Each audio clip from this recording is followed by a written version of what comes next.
वज़ीर आला रेवंत रेड्डी ने कलवाकुर्ती में जलसे से खिताब करते हुए कहा कि असम्बली और लोकसभा इंतखाबात में शिकस्त का सामना करने वाली बीआरएस के लिए पंचायती इंतखाबात में कामयाबी का कोई मौका नहीं होगा। उन्होंने कहा कि गरीबों के लिए केसीआर ने कई मसाइल और मुश्किलात खड़े किए।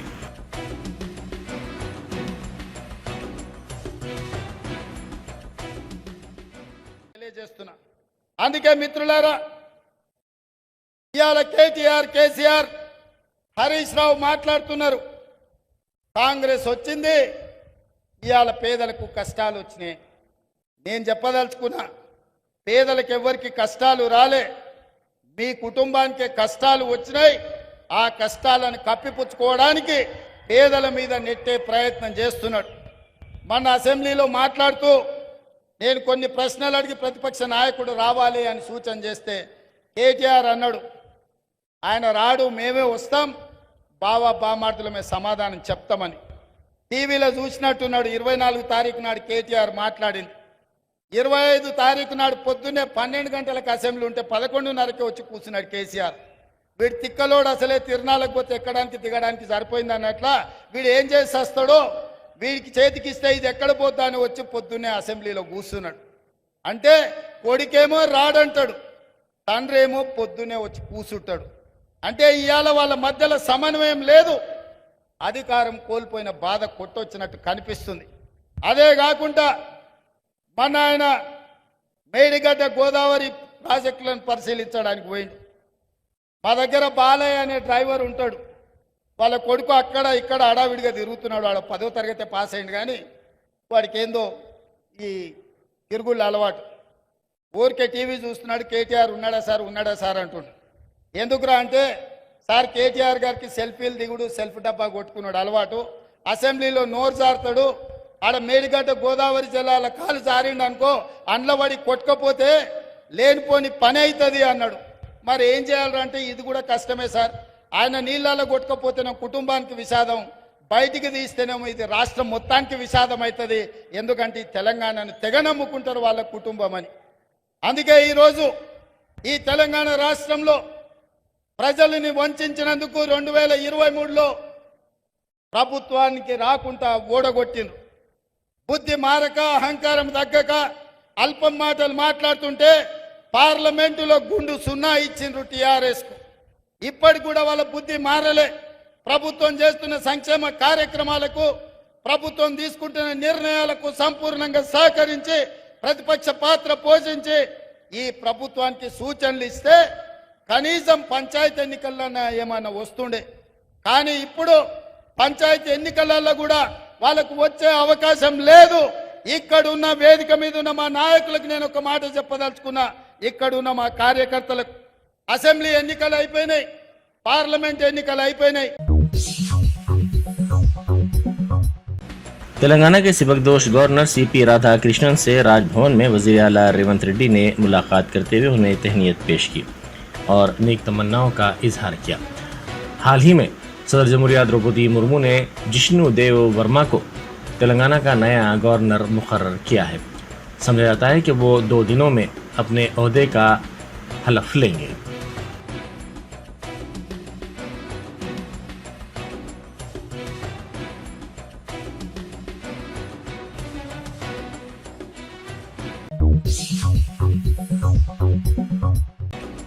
बैरिस्टर असदुद्दीन ओवैसी एमपी व सदर मजलिस ने टोली चौकी में कुतुब शाही हेरिटेज पार्क की इफ्तिताही तकरीब में शिरकत की। इस मौके पर रुकन असम्बली कारवान कौसर मोहिउद्दीन और दूसरे मौजूद थे।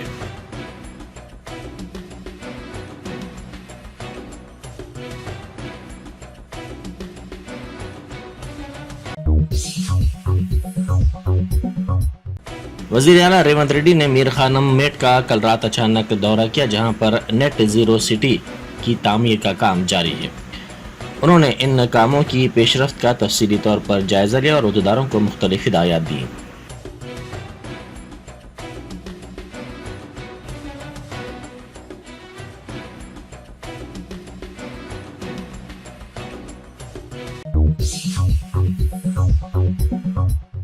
मरकजी मुमलिकती वजीर दाखिला बंडी संजय ने कहा है कि हैदराबाद के पुराने शहर में हिंदुओं को अपना त्यौहार मनाना भी मुश्किल हो गया है, क्योंकि मौजूदा हुकूमत हिंदुओं को त्यौहार मनाने की सहूलत फराहम नहीं कर रही है। बंडी संजय ने पुराने शहर के लाल दरवाज़ा मुंडाल में शिरकत से पहले चारमीनार की भाग्य लक्ष्मी मंदिर में खुसूसी पूजा की।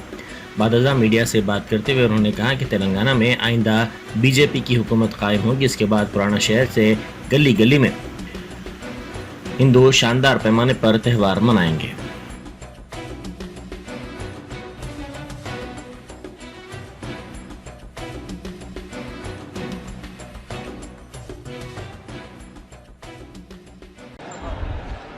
అడిగినావా మేమన్నా 33 కోట్ల రూపాయలు రంజాన్కి ఇచ్చింది మీరు ఇవాళ 33 కోట్ల రూపాయలు హైదరాబాద్ బోనాల పండుగ ఇచ్చింది 5 లక్షల రూపాయలు 5 lakhs 33 crores వాళ్ళ రంజాన్కి ఇచ్చారు మధ్యలో ఇచ్చుకోరు ఇంకా 10 కోట్లు ఇచ్చుకోరు కానీ ఇందులో ఏం పాపం చేసింది వాళ్ళ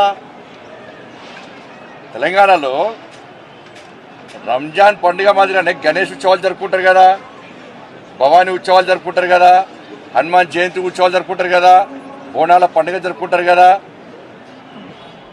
శ్రీ వెంకటేశ్వర స్వామి ఉత్సవాలు జరుపుకుంటారు కదా, అనేక పండుగలు జరుపుకుంటారు కదా. ఇచ్చింది ఎంత? చిప్ప చేతికి ఇచ్చింది వాళ్ళ అడుక్కునే పరిస్థితి. ఇలా భాగ్యలక్ష్మి అమ్మవారు చాలా పవర్ఫుల్ టెంపుల్.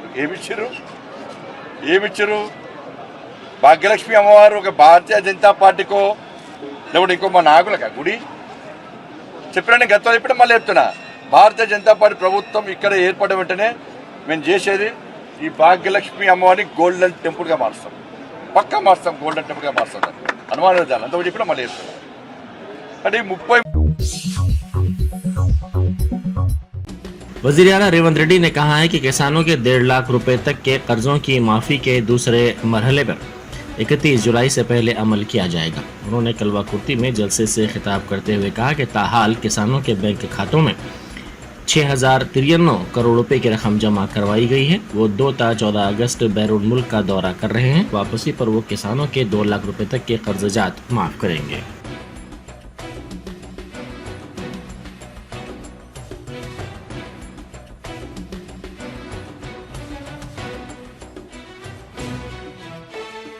మంది రైతాంగానికి నేను మాట ఇస్తున్నా, జూలై 31 తారీఖు దాట కంటే ముందే 1,50,000 రూపాయలు ఉన్న ప్రతి రైతుకు మళ్ళీ రెండో విడత ఖచ్చితంగా 30 తారీఖు జూలై దాట కంటే ముందే 1,50,000 రూపాయల మీ బాకీని చెల్లించి రైతు రుణం తీర్చుకుంటా అని చెప్పి ఈ కల్వకుర్తి గడ్డ మీద నుంచి నేను మాట ఇస్తున్నా. ఇదే కాదు, 2 తారీఖు నుంచి 14 తారీఖు వరకు నేను విదేశీ పర్యటనకు వెళ్తున్నా. వచ్చిన ఎంబడే 2 లక్షల రూపాయల వరకు రైతులకు ఉన్న రుణాలను మొత్తాన్ని ఆగస్టు నెలలో పూర్తి చేసి మీకు ఇచ్చిన మాట నిలబెట్టుకొని తెలంగాణ రైతాంగం యొక్క రుణం తీర్చి మీ రుణము తీర్చుకునే బాధ్యత ఇచ్చినందుకు మీకు కృతజ్ఞత చెప్పుకునే అవకాశం ఆగస్టు నెలలో నేను తీసుకుంటాను తెలియజేస్తున్నా. सीसीएस पुलिस ने जीएसटी की मुबैना खिलाफ वर्जियों के इल्जाम में साबिक चीफ सेक्रेटरी सोमेश कुमार और कमर्शियल टैक्स महकमे के 2 सीनियर अहदेदारों के खिलाफ मुकदमा दर्ज किया है। फॉरेंसिक रिपोर्ट में कमर्शियल टैक्स डिपार्टमेंट के मिल्कियती डेटा की इजाज़त के बगैर थर्ड पार्टी को मुंतकिल करने का भी इशारा मिला है। Joint commissioner city central computer wing Nampally Hyderabad के रवि कन्नौरी ने 26 जुलाई को मुबैना तौर पर जीएसटी धोखाधड़ी की शिकायत दर्ज करवाई है।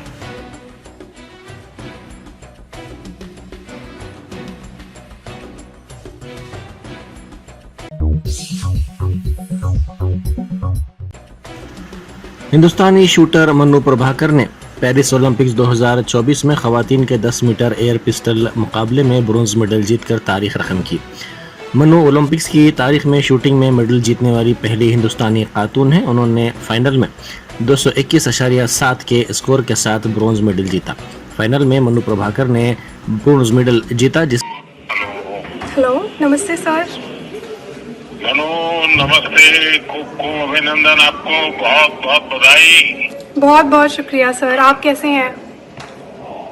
मैं बहुत उदासी। आप तो ये तुम्हारी सफलता का खबर सुनने से आप सिल्वर आपका रह गया, जी लेकिन उसके बावजूद भी आपने देश का नाम रोशन किया।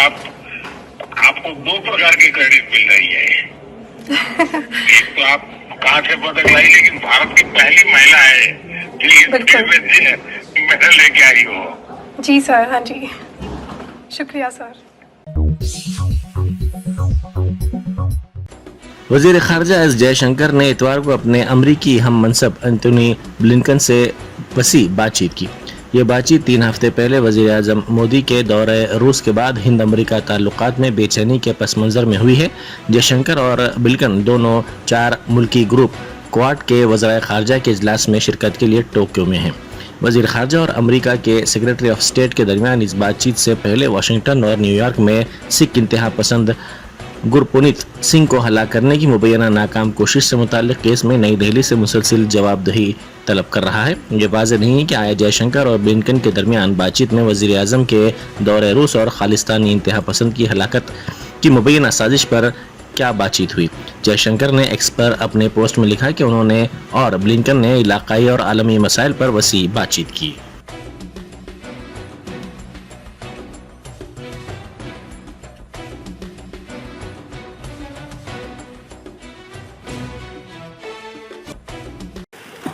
Dear colleagues, it's very good to meet again here in Tokyo. Our last Quad Foreign Ministers meeting was 10 months ago in New York. In that period, we have met each other bilaterally or on the sidelines of other events. Our systems, however, led by our Sherpas, have been continuously interacting. So there is much today to talk about, to agree on, and to plan ahead. These are not easy times. A major challenge is to ensure global economic growth while also de-risking it. Supply chains are a particular focus for resilience, just as we push for trusted and transparent digital partnerships. The march of technology has also acquired extraordinary proportions, holding possibilities of the very manner in which we live, think, and act. In a sense, we are in the midst of a re-globalization. At the same time, it is only our collective endeavors that can proof the international system against disruptions, man-made or natural. But we have significant additional responsibilities as well. As political democracies, pluralistic societies, and market economies, there is the key question of upholding a rules-based order. It is only our collaboration that can ensure that the Indo-Pacific remains free, remains open, stable, secure, and prosperous. The commitment to doing global good that we have all undertaken has a resonance far beyond this region. It is therefore essential that our political understanding strengthens, our economic partnerships grow, our technology collaborations expand, and our people-to-people comfort intensifies. Our meeting should send a clear message that the Quad is here to stay, here to do, and here to grow. Thank you. जश्न आज़ादी हिंद के ज़िमन में Meena hospital की खुसूसी पेशकश। आइए अमराज से आज़ादी व छुटकारा पाएं। 15 जुलाई ता 15 अगस्त मुफ्त हेल्थ कैंप। गरीब व जरूरतमंद मरीजों के लिए खुशखबरी। तमाम अकसाम के मुआयनाजात पर 20% डिस्काउंट। रजिस्ट्रेशन जारी है। माहिरीन तिब व सेहत से मुफ्त मुशावरत। सेहतमंद मुआशरे की तश्कील का जामिन। आलमी शोहरत याफ्ता डॉक्टर्स की खिदमत। बेहतरीन इलाज व मुआलजे की सहूलतें। असरी तकाज़ों और मिशनरी से लेस शानदार दवाखाना। अवाम की खिदमत थी मीना हॉस्पिटल का नस्बुलैन। Meena super speciality hospital, Shivarampally, Rajendra Nagar, pillar number 254, Hyderabad.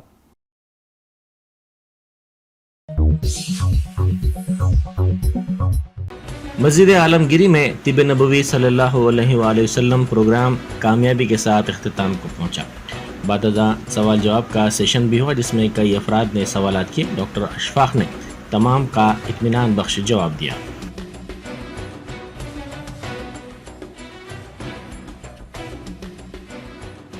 तिब्बे नबवी के ताल्लुक से जब ये प्रोग्राम कंप्लीट हुआ उसके बाद क्वेश्चन आंसर का सेशन रखा गया, जिसमें काफी लोगों ने अपने जितने क्वेश्चन थे उनसे किए और अल्हम्दुलिल्लाह डॉक्टर अशफाक साहब ने इत्मीनान बख्श जवाब दिया। तो ऐसे प्रोग्राम्स में शामिल होने से हमको फायदा यही होगा कि जहां कहीं पर हमको कोई क्वेश्चंस रह जाएंगे तो वहां पर आपको जो है एक सैटिस्फैक्टरी आंसर मिलेगा। बहुत पुलिस की जानिब से बाप को हरासा करने का इल्ज़ाम लगाते हुए एक लड़का टावर पर चढ़ गया। यह वाक़या वरंगल के इनू मामूला सब स्टेशन में पेश आया। इस लड़के की शिनाख्त मुरली के तौर पर की गई है। इस वाक़े के साथ ही इसकी मां और पुलिस वहां पहुंचे, जो इसको उतारने की कोशिशों में मसरूफ़ हैं।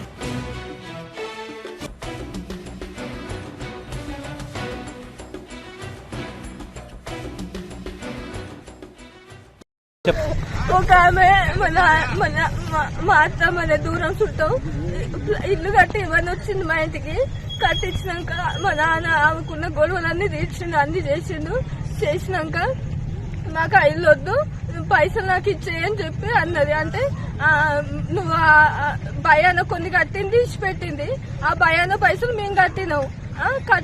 కట్టినందుకు దానికి 20 లక్షలు ఇవ్వాలి కంటే మేము ఇల్లు కట్టిస్తా అన్నావు, ఇవ్వని లేదు.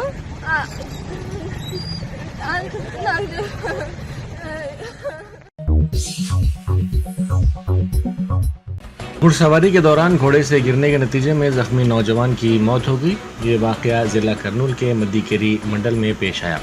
इस नौजवान की शिनाख्त पृथ्वीराज के तौर पर की गई है। इस वाक़े की वीडियो सोशल मीडिया पर वायरल हो गई, जिसमें देखा जा सकता है कि ये पुरजोश नौजवान तेज़ी से घोड़ा दौड़ा रहा है कि अचानक वो तवाज़ुन खोकर इससे गिर पड़ा। इसको इलाज के लिए दवाखाना मुंतकिल किया गया, जहाँ इसकी इलाज के दौरान मौत हो गई।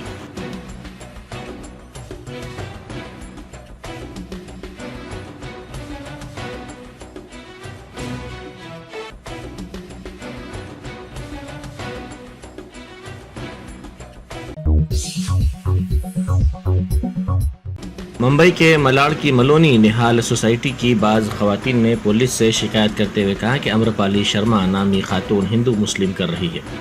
उन्होंने पुलिस से शिकायत करते हुए कहा कि यह खातून दादागिरी करते हुए कमिश्नर मुंबई को टैग करके कहती है कि मुसलमान इसे निशाना बना रहे हैं। इस तरह यह खातून मुंबई में माहौल ख़राब करने की कोशिश कर रही है, जिसको बर्दाश्त नहीं किया जाएगा।